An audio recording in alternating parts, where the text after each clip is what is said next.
الله أكبر الله أكبر اللهم ارحمنا اللهم اغفر لنا. For each step we get closer to Gaza, the more motivation and determination we have to achieve the goal of this mission.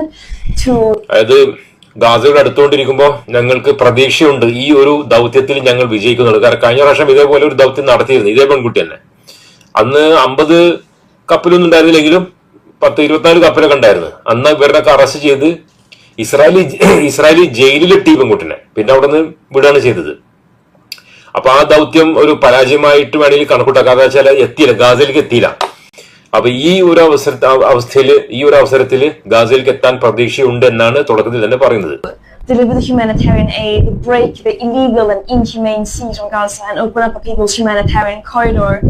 And we are continuously hearing messages from the people of Gaza saying that.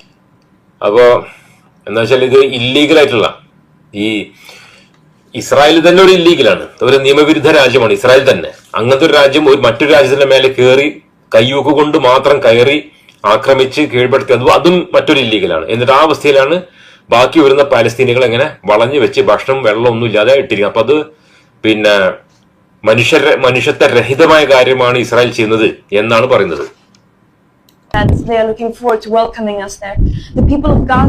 ഗാസയിലത്തെ ആൾക്കാർ കാത്തു നിൽക്കാണ് ഈ smooth flotilla വരുമെന്ന് പറഞ്ഞാൽ എല്ലാവരും ഇപ്പൊ കടൽ തീർത്താണ്. അത് സംഗതി ശരിയാണ്. ഇപ്പൊ ജനങ്ങളിൽ ഒരുപാട് ജനങ്ങൾ കടൽ തീർത്ത് നിൽക്കാണ് ഇവിടുന്ന് കപ്പൽ വരണം നോക്കാൻ വേണ്ടിയിട്ട്.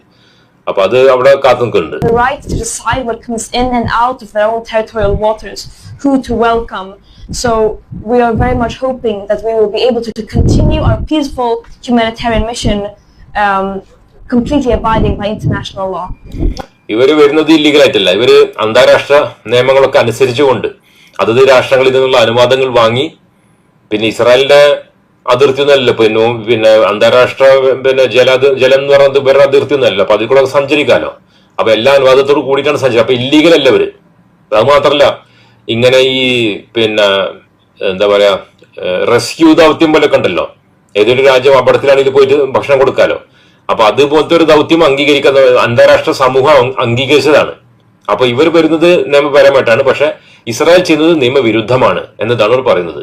We've heard many rumors and threats coming from Israel saying that they're going to stop our humanitarian peaceful mission, which it has to be said very clear, if they would decide to do so, that would be a violation of international humanitarian and maritime law.